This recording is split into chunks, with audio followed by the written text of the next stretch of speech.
Hello, myself Harish Parmar from Brightmate institute और आज हम देखने वाले क्लास 10 इंट्रोडक्शन ऑफ ट्रिग्नोमेट्री।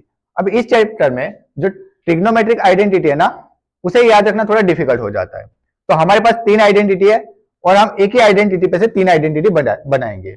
देखो, पहली आइडेंटिटी हमारे पास cos square theta plus sin square theta is equal to 1, ये हमारी पहली आइडेंटिटी हो गई। दूसरी आइडेंटिटी जो हम बनाने वाले हैं, ये इसी आइडेंटिटी पे से बनाएंगे। क्या करेंगे, तो पूरी आइडेंटिटी को sin स्क्वायर थीटा से डिवाइड कर देंगे, है ना।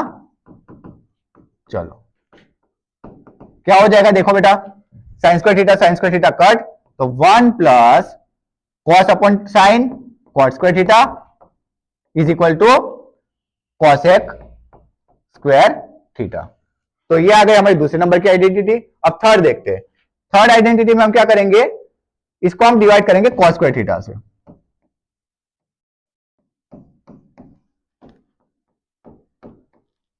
ये हो जाएगी हमारी थर्ड आइडेंटिटी।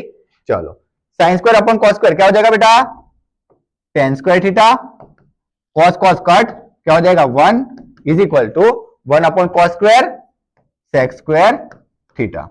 तो इसी तरह से हम तीनों आइडेंटिटी याद कर सकते हैं। Thank you so much.